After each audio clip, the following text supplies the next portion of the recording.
Salam dostlar, Nurlan IELTS sözlük ambara qaytib kelgan qarşılamız. Welcome everyone to our Noorlan IELTS vocabulary.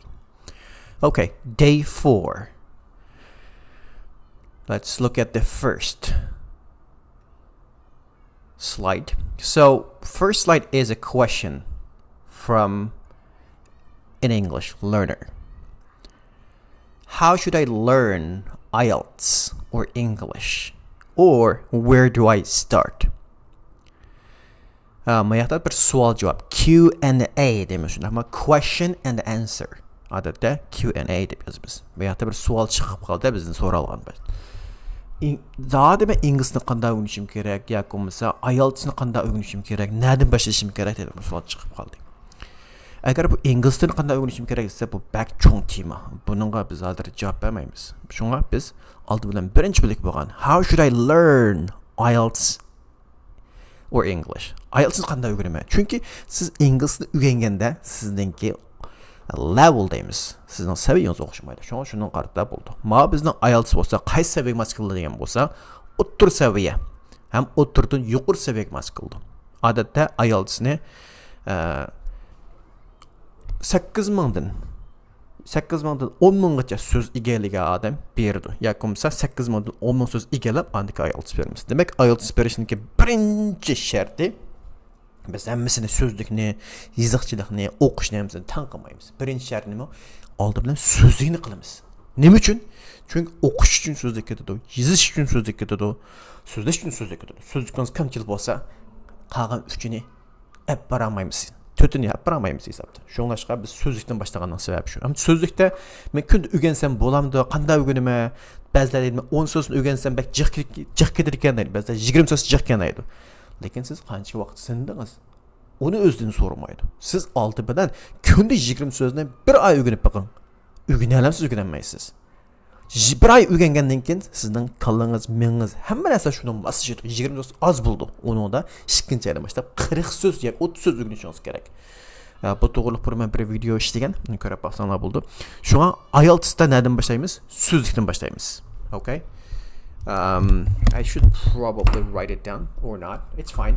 I don't have to write it down. First, you have to start with vocabulary and you have to memorize at least 10 to 20 vocabulary per day and you have to persist for at least 3 months.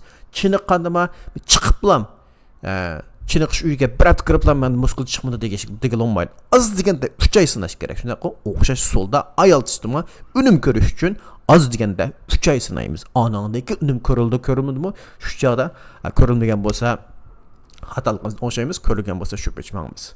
Mana bu bizning qisqacha javobimiz. Shunga yana birisi siz ingliz o'rganganda xohlagan hamma narsani o'rgansiz olmaydi. Sizda cho'q bir nishon bo'lish kerak. Bu bizning nishonimiz hozir IELTS. Keyin TOEFLni qo'shamiz. Anyway, that's all about our explanation. Now, today's slang rip off versus knock off. Unda bo'lsa bu ikki so'zning farqi nima? Rip off and knock off.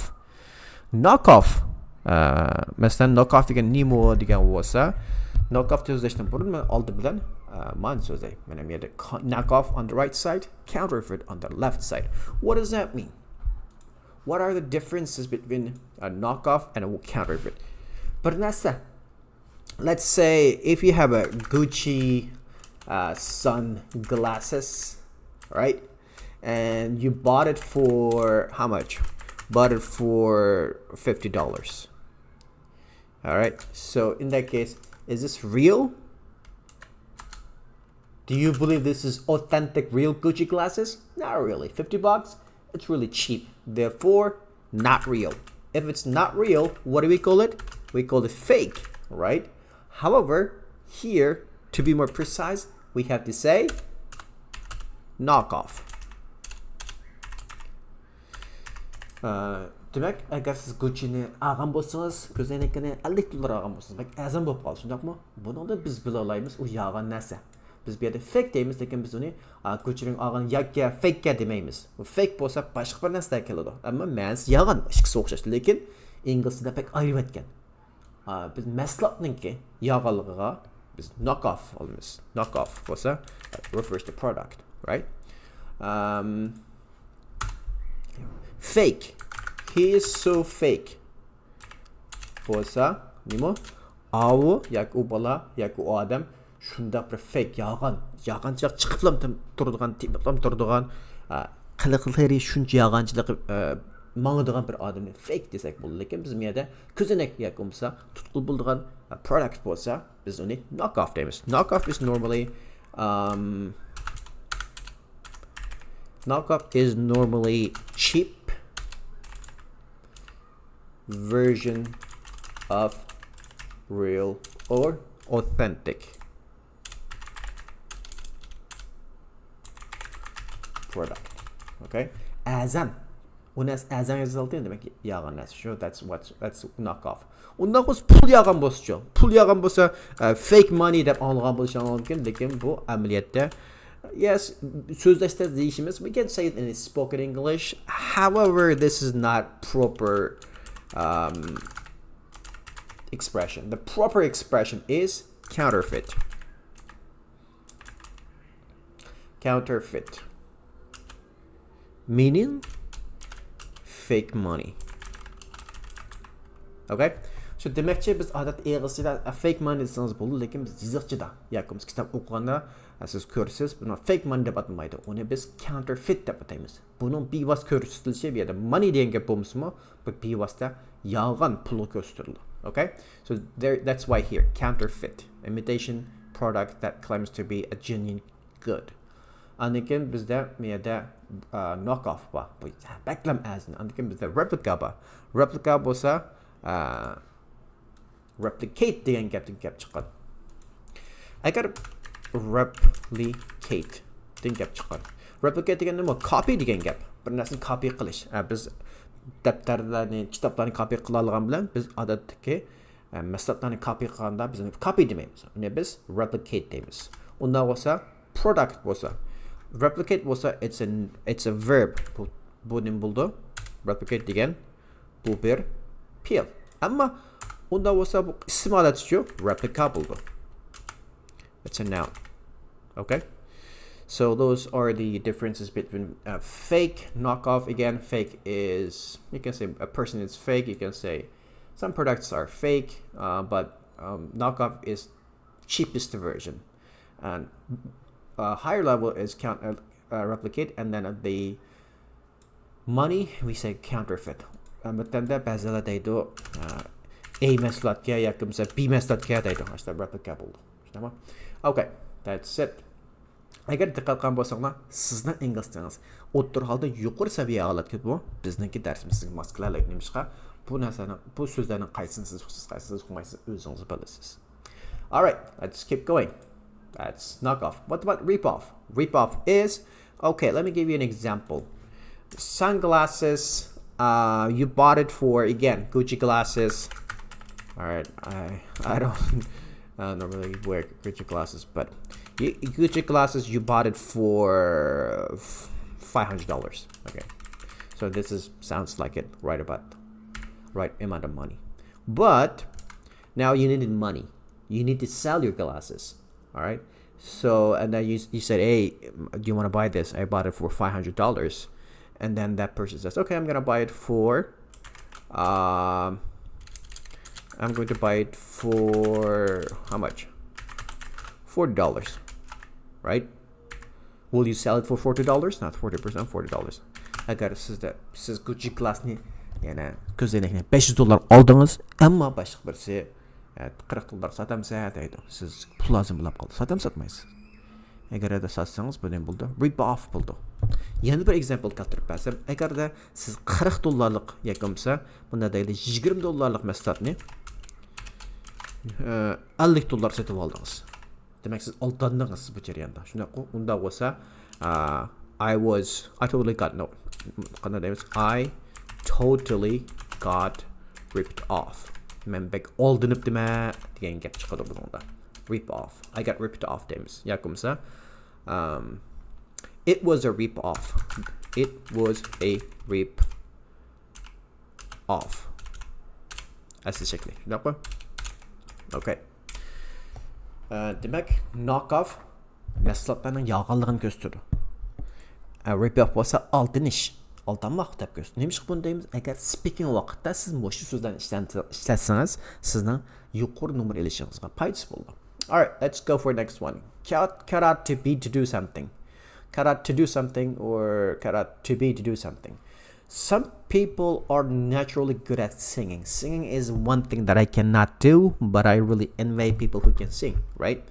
I just think that I never tried. Probably I tried a couple times, but I don't think I'm a good singer at all. So I am not cut out to be a singer. Nemo? Ben nakşçı bulup doğulmagan. Bunda yakımsa ben doğuluşturulap bunun doğruluk bir talantım yok.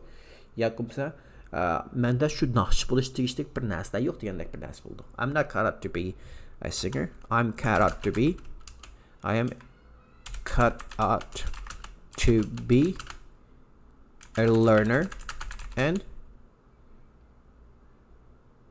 a teacher. Okay? Men to'g'ilishtirdim degan gap emas. Masalan, sizning ishingizda ashtaq bir narsa bor, talant bor, tabiiy talant bor. Unda bo'lsa, biz shuni cut to be deymiz. He's cut out to do business. All right? I have a friend, he's making great money. He's a real estate agent. Now he's making great money and he speaks really good. Articulates well. In that case, I believe he is cut out to be an the business person. Okay? He is cut out to be a business person. So cut out to be. Demekçi naturally able or suitable to do something. İşte işçinizden tabii talant olsa cut out to be. I'm cut out to be a teacher. I'm cut out to be entrepreneur. I'm cut out to be a business person. All right, that's it. Let's move on to vocabulary. First one, accident. Hadise. Rusçasını yazıp koyduk. Orta Asya'daki qarindoshlar mushundan qarab ko'rvas bo'ldi mensini. All right, bu nima hadise, nima hadise? Mashina vaqasi yoki boshqa vaqalar o'qib baqadi. An unforeseen ko'rish, nima ko'rish? Miyada kelgusini ko'rish. Ko'ra oldikmi, ko'ra olmadik. Nimishqa on keldi. Demak, on kelgandan keyin bu aksi ma'no bo'ladi. Unforeseen ko'rolmaslik. An unplanned event or circumstance. Demakchi, unplanned har qanday so'zning oldiga on kelsa, buni negative qo'yadi. Aksi ma'no bildiradi. Unda bo'lsa, negative qo'yatgandan keyin ko'rolmagan yoki bo'lsa bir planlamagan ishning harakatning yuz berganligi. Ko'pincha holatda yaxshi emas. Yaxshi emas. Shunga their meeting was an accident. Meeting miyada yig'in emas, o'zlari uchrab qolishi. Yani shunaqaga uchrashib qilishi was an accident. Miyada probably it's a good thing, an accident, but normally 95% of the time accident refers to nothing good. Okay? Not good. Lack of an intention or necessity. They met by accident rather than by design. Ular nima? Chance deb tarjima qilamiz menda. Chance degani nima? To'satdan yoki bo'lmasa tasaddubiy uchrashib qoldi. Agar you're driving a car and then you hit someone's car, then you have a car accident, right? So we can say, I'm going to just put this up all the way. Car accident. Is this good? Never good. He ran into an accident. He ran into an accident.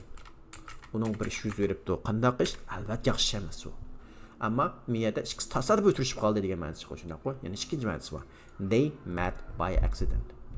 Miya bo'lsa, unfortunate event resulting specially from carelessness or ignorance. Demakchi, yana ko'rib bo'lmagan kelajakda bir ishning yuz berishi. Bo'libmi nima? Bo'libmi carelessness. Careless.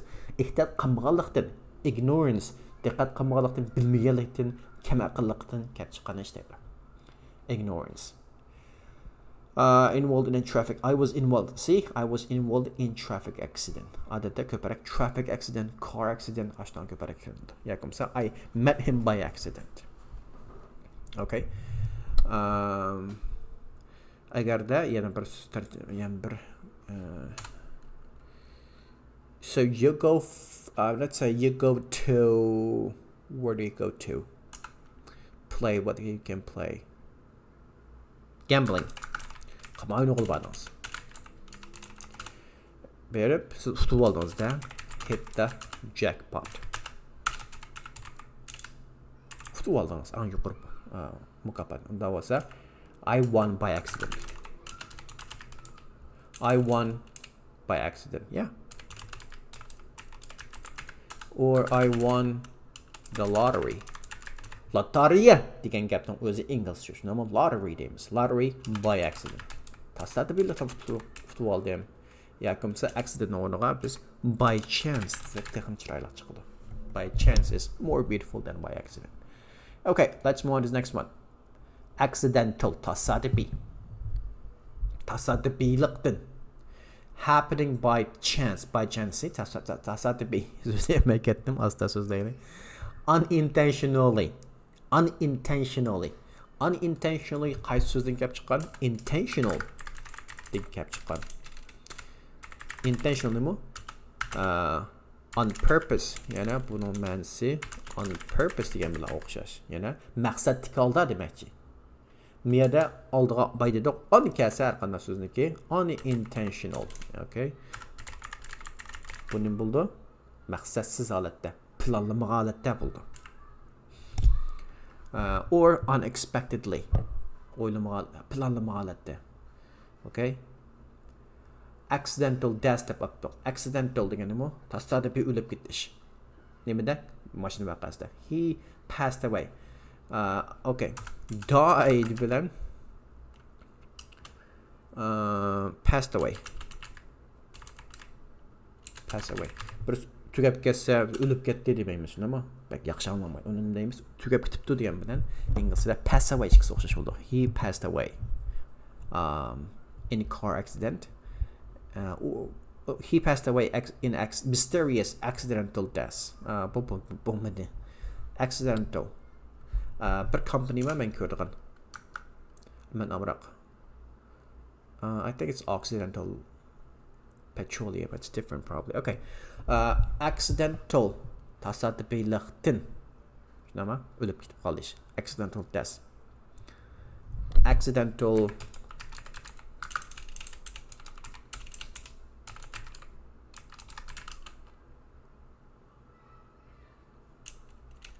accidentally became rich.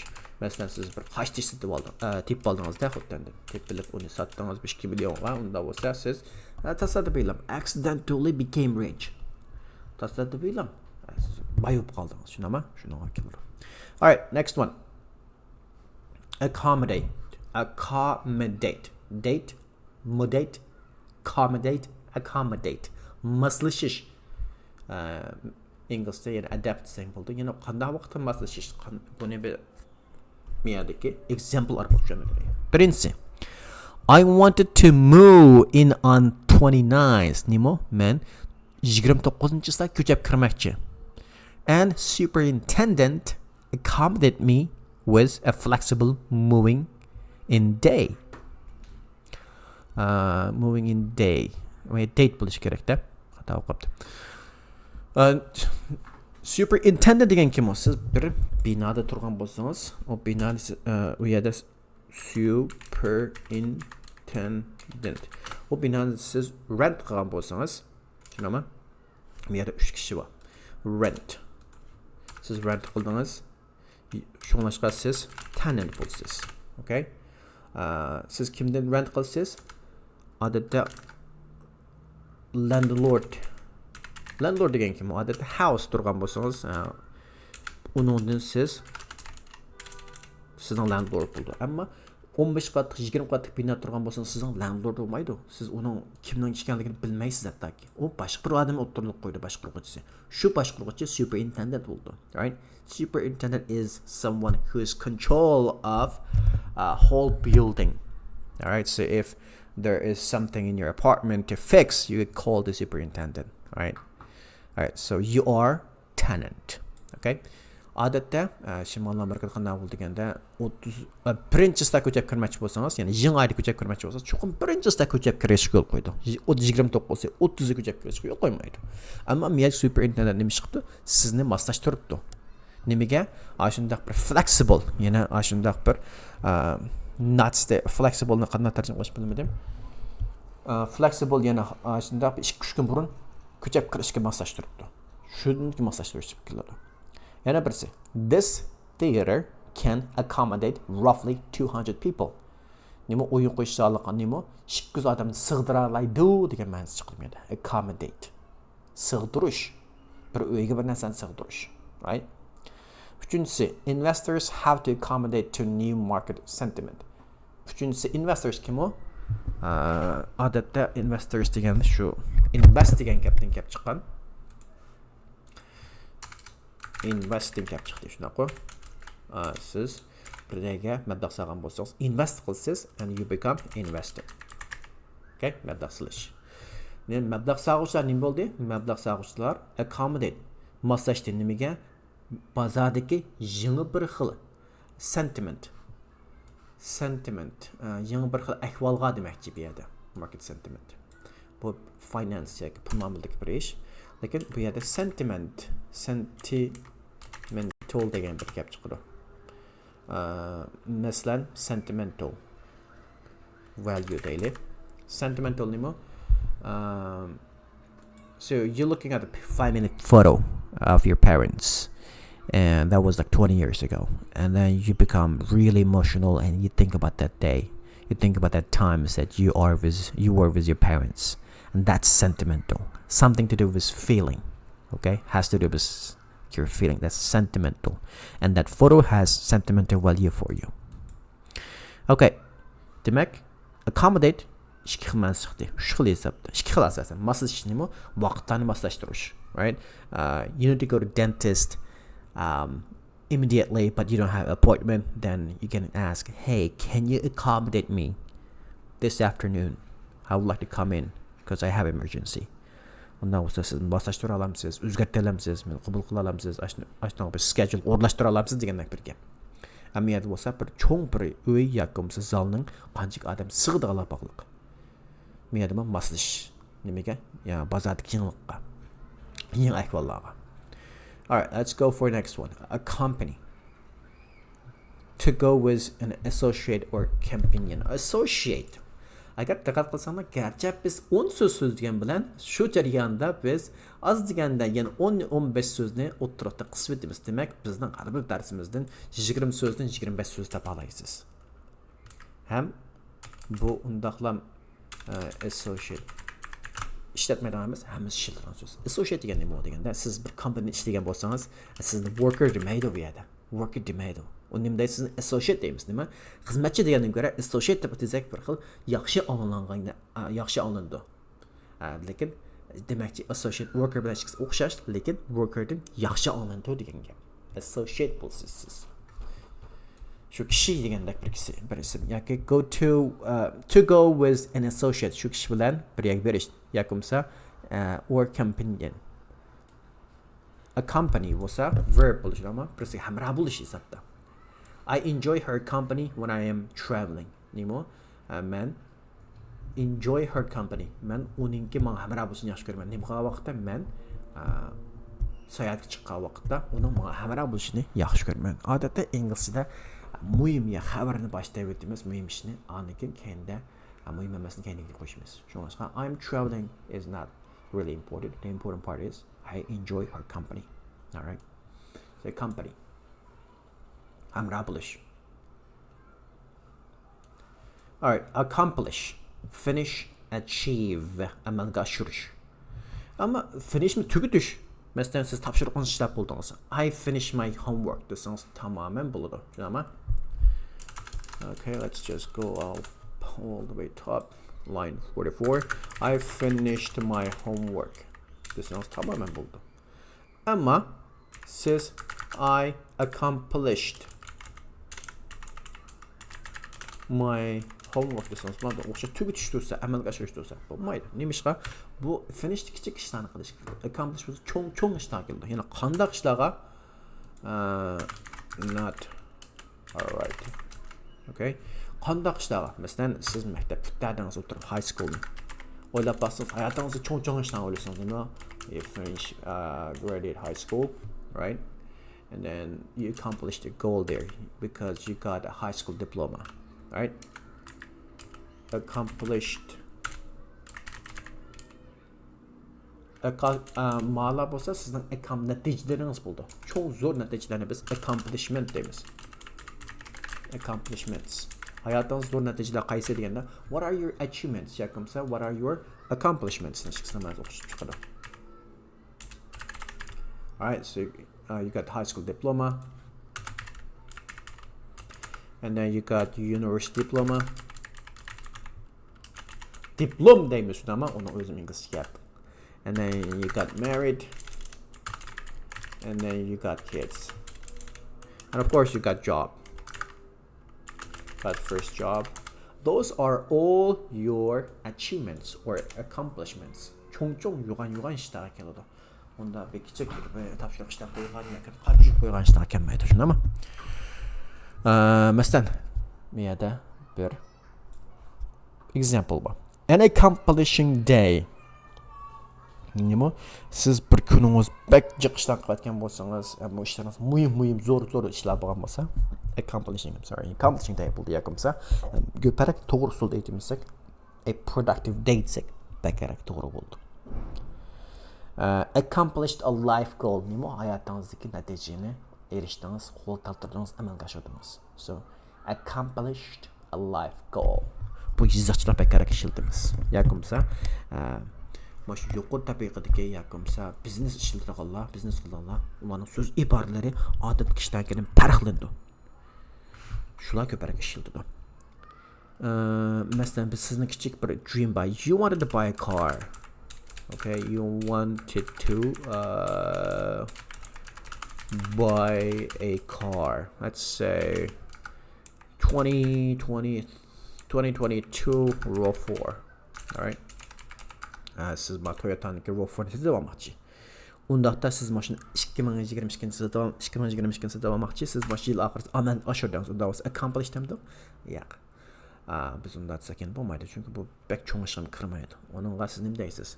I realized. Çünkü bu sizin kiçikinizden başlap bo'lgan arzuyanız deyli. Bir SUV car eliş. Unda olsa I realized my childhood dream of buying a good car. Realized buldu. Amalga oshirish bo'lma, amalga oshirish bo'ldi. Okay? Amalga oshirish ma realized bo'lsa, kichikroq ishlar bo'ldi. Kichigim keldi, cho'ng'im keldi deb o'ylab baqsam. Cho'ng'im keldi, kichigim keldi. Okay? Accomplished. Normally, we achieve bigger goals in our lives. That is accomplish. Yana birisini yozib qo'yaylik. $100,000. Yilliqi. Got $100,000 annually. Yilliqi $100,000 xizmat epan keyin. Unda bo'lsa, that's another accomplishment. Unda bo'lsa, sizning yana bir xizmatingiz cho'qim. You will get $150,000. $150,000 xizmat topsiz keyin. Bu sizinki your dream. This is your vision. Your new vision is vision degan gap mening ma'nosi nima deganda sizning orzu arzularınız degan bilan o'xshash. Dream nimishqa biz dream nomini chunki biz IELTS o'rganyapmiz. IELTSning so'z iboralari odatdagidan yuqori bo'lishi kerak. Okay? Shuningdek biz dream nomini version oldik. Version emas, vision. Sorry. Vision. New vision is will get $150,000 annually. All right. Hope you can accomplish that. İngilizceni yaxshi o'rganmasdan turib $100,000 mashtapma degan u topsiz, lekin bakchapaliq topsiz. Ham tapatqanlar bor, ko'ryapmiz, bilyapmiz.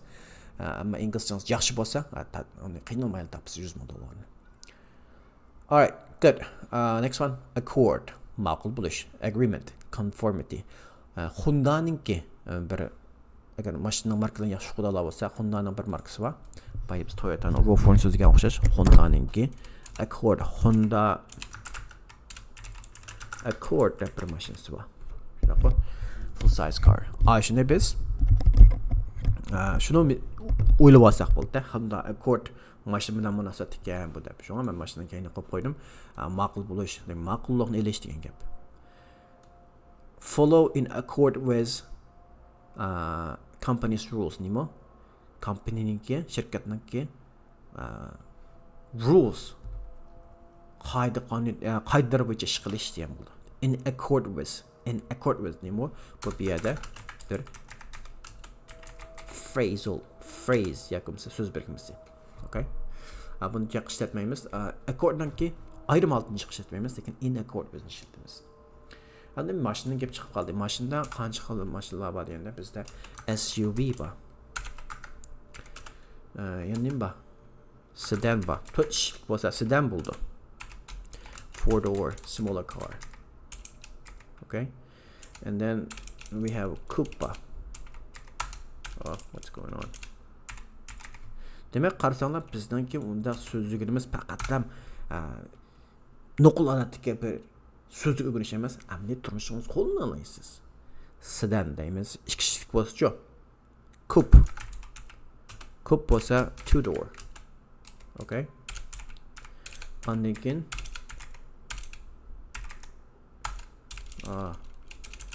this is annoying. This is totally annoying. Ondan keyin nima? SUV ba wagon uzun ba bir xil pick-upning uzuni. Va anani kenim solo va. Sedan SUV crossover deganimiz sedan bilan SUV ning birlashmasi yana SUV ning kichik sedandan yuqoriroq bo'lsa biz uni crossover deymiz. All right, good. We'll come back to this in the future as well. Unda o'xsham mishanamizda so'rab boqay. Qo'l xotini qanday deymiz? Yoki bo'lmasa mashinalarniki qo'l xotidagi ikki xil bo'ldi. Birisi qo'l xot, yana birisi avtomatik olatildi. Uni qanday deymiz? Avtomatikni automatic deymiz. Unda qo'l xotni stick deymiz. Yoki bo'lmasa manual. Qo'l bilan ishlatamiz manual deymiz. All right. Good. Let's move on to the next one. Account. Hisobot. Yani amimiz bildiğin accounted var, yani bu buğaltarlık. Accounting olsa buğaltarlık buna münasebetlik işlem bulduk.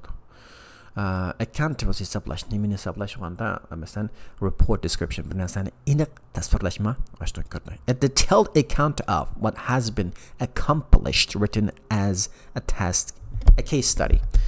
Accomplished by sözler ama detailed account, ne mi? Description, tasvirleş de bir hesap ağılım buldu bir yakta. Tasvirlash, nima tasvirlangan, yana amalga oshirgan natijalarni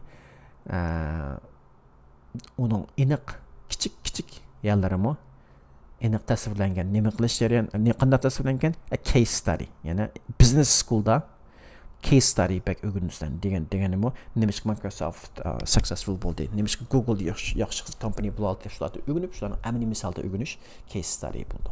Okay, this is really applies to business school. Be account for. Amma sizlarning cho'qim bilishing tegishli mana ikkinchisi. Be account for. Be account for degan nima degan vaqtda, okay. Be account for and hold someone accountable. Amaliy turmushda ko'p ishlatamiz qilsa. Masalan, mas'ul bo'lish degan gap. You have to be account for our business sales. Sen bizning sodimizning mas'ul bo'la olamsa degan ma'no chiqishini ama menda count degan bo'lsa sanash, count on me. Qo'yat uni menga men qila olayman, count on me. Are you coming to the party next week? Yeah, count on me. No. Count me in bo'ldi. Men count on me bo'lsa, men qo'yibsam bo'ldi, men xotirjam bo'lsam bo'ldi degan gap. Ammo bizning o'rganmoqchimiz bo'lsa, be account for. Sen meni mas'ul bo'lamsan degan gap. Yana birisi hold someone accountable. Okay. Unda bo'lsa Terezaning aynigida cheqilib ketib qoldi. Terezaning ayni cheqilib ketib qoldi. Unda bo'lsa uni kim chaqdi biz bilamidik. Unda bo'lsa we have to hold whoever broke the window accountable. Hold whoever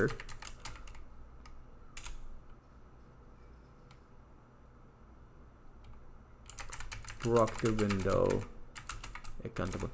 Terezaning kim chaqqan bo'lsa biz shunga mas'uliyatni ortishimiz kerak degan gap. Hold someone accountable. Nurlanlarda mas'uliyatni bir ishni qilib qo'yiblar, o'zimizni qochirib olsak, bu oxir bir boshqa bir nima deydi? We have to hold you accountable for this matter. Sen maçtan mesul buluşun gerek. Çünkü çatan sen çıkardın. Buzlanıştan sen kıldın. Ondan olsa sen mesul buluşun gerek. Alright? Be account for and hold someone accountable. Okay? That's it. And accountant bilimiz pek asan. Accounting bilimiz. Adqanda bir sözünükdə ingilisdə keniga ANT yani çümala degan söz kelib qolgan bo'lsa, bu ismni bildirdi. Biz Uyg'urchada chi deb bir deymiz, ama tümirchi, o'qituvchi degandek ashdan o'xshagan inglizchada ama keyni qo'shilgan so'z tovushlar bor. Shu orqali bir biz ism shakllantiramiz. Yana bu yerda ANT shakllangan bo'lsa, ent bo'lgan bo'lsa, bu ism bildirdi. ING bo'lgan bo'lsa, ism munosabatli bir narsa. Hem de bu doğruluk cihazlaşan açacak. Yani CPA, CFA da bir narsa var. CPA ne mi? Chartered Professional Accountant. Yani it's a certificate for accountants to get. Yani accountant buğaltır ki bir intami şimal Amerika'da. Kanada'dan ba Amerika'dan intami. Ama şu intam 3 level değil mi hemen şu anda. 3 level'da ötep gidip kalsa onları süttegenlik. Anlayken onun salları $100,000 tarafı da buldu. O'xshash CFA ning bor. CFA bo'lsa mavi, CPA ningki accountant bo'lsa CFA ning financial, yana bu pul ma'amilniki. Pul ma'amilning 3 level mu bor. Onun da o'tib qolsa hamisidan demak $100,000 başında maaşı. Okay?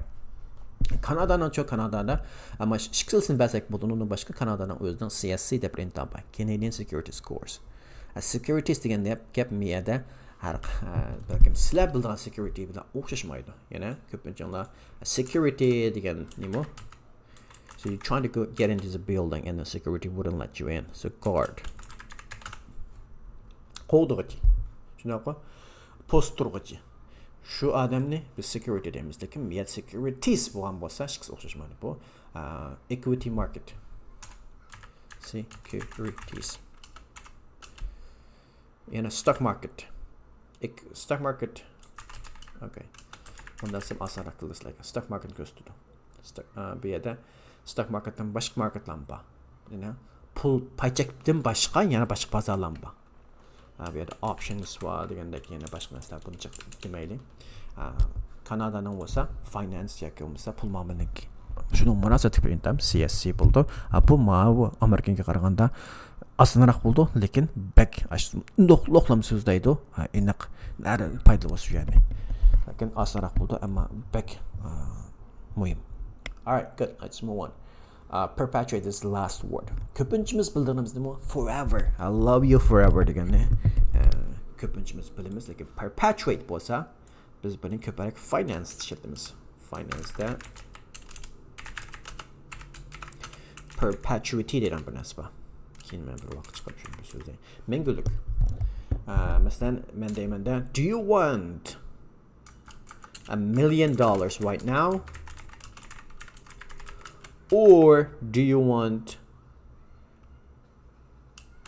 $1,000 each month in perpetuity?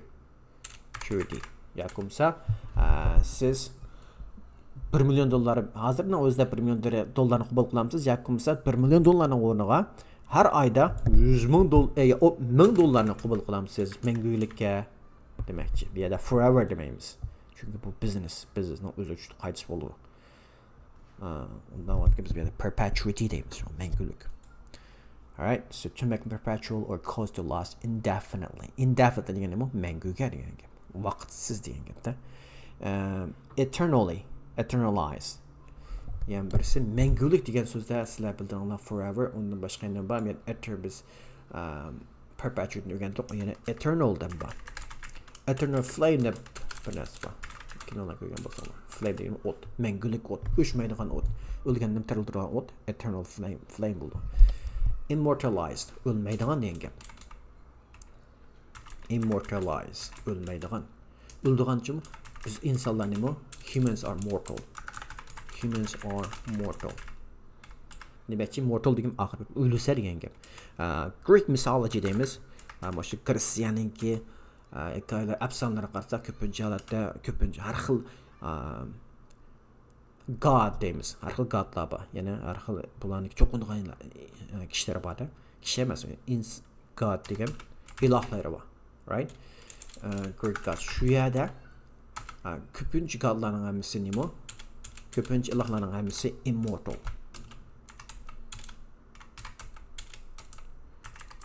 Mənki ölməydiğin vaxtında yaşaydıqan deməkdir. Okay? Şunun mənasını bilsəңə gərək. Axırısı an annuity payable forever. Okay, ma accountant gene biz əgər bay degəndək buğaltırıq uğallar bolsa ki, bu gerek bolmaz, gerek emas. Annuity payable forever. Şuna sizlərin biləcəyiniz dəyişiklik nəsə? Perpetuate, same thing as eternal and immortalize. Okay, this is important.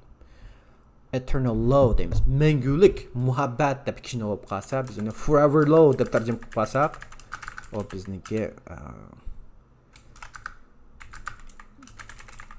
Bəqətdən güzək İngiliz bildiğimiz bildi. Onu eternal love deyib tərcüm qalsaq və çırala çıxıdı. Okay, that's it. Now, axırda nem deyimiz again. Understand the different types of Canadian schooling. Kanada'da qandaq sistem var. Diğer vaxtda primary school. And we have primary school, başlanğıç məktəb. Angliyada onu elementary school deydi. Anlakin secondary school. Köpüncülər başlanıb izıqıb qaldı. Secondary school degen neymi? Secondary school degen high school. It's same as high school. And post-secondary degen bolsa, şu high school bitirib bolğandan keyin siz universitetə berişiniz mümkün ya college berişiniz mümkün. Those are post-secondary schools. All right? So you have to differentiate this education system. Secondary. İkinci məktəb deməkdir. İkinci məktəb nə buldu? High school buldu. Yəni post degen nə? Post secondary bolsa university or college. Right? All right. Post degen nə? Ya da post doktor deyimiz, postdoc deyimiz, postdoc degen nə? Doktor açdığını biz postdoc deyimiz nə? Demək ki, nə? Doktor bolup iş oturub qalğan adam degan gapdir. Çaxçaqa. Postdoc nə? Biz doktor açdı deyimiz. Primary school mufqimiz. Ondan keyin universitet premier bolsa, kindergarten bolsa bu qırman söz əməliyyatda. Kindergarten başlanğıçdan burunqi şu çempionlayda xandı Japan Uyghur deyilən bu qəddi. Yesli deyimiz ama kindergarten. T oğamdan D də oquldu bir. Preschool o bolsa, ondan burunqi 3-4 yaşdakı məktəb barlağaladı. Ondan keyin high schoolda kendimi yakımsa university, yakımsa college. Right? Okay, in America and Canada, colleges are really good. Which one is better? University, college? Probably. This is something we can talk about next time. This is important. All right, so last thing. What is the name of college entrance exam in Canada? This is a question. Do we have a college entrance in Canada? The one in America they have two, SAT and SACT. Amerika'da iki xil imtahan var yana. Ali məktəb kiriş üçün iki xil imtahanı xalan birisini veriş gerek. Anandan keyin kira alaydı. Kanadadakı ali məktəb kiriş imtahanı ismi nə var? Kanadada ali məktəb kiriş imtahanı yox. Bolmaydı. Ondan was nemi tayındı? Asasen axırqı 3 ilniki axırqı high school'niki deyimiz, yakımısa o'rta məktəblik axırqı 3 ilniki har qaysi palladagı umum nəticəsini ortaqlaşdırıb şunu ali məktəbə kiriş imtahanınki nəticə çıxıb çıxarır. Demək bir yerdə əgər bir insan yaxşı oxusa, həm tapşırıqlarını yaxşı işləb, yaxşı icraatçılıqla oxusa, bu imtahanın səbəbidir, onun həyat özgərib getməydi deməkdir. Demək bu bəkərək humanitarian. Bu bəkərək insanpərvərlik, yak insançılıq yatıdığan bir iş. Yəni mənasını imtahan bilan hal qılmaq olmaydı. İmtahan bilan hal qılışdan özümün bəlkə natayın buluş gerek. Şu an Kanada'nınki bu tərəfdəki siyasi bununki tüzümlər oxşaşmaydı. All right, that's it. Thanks for watching and leave your questions as always. Cheers.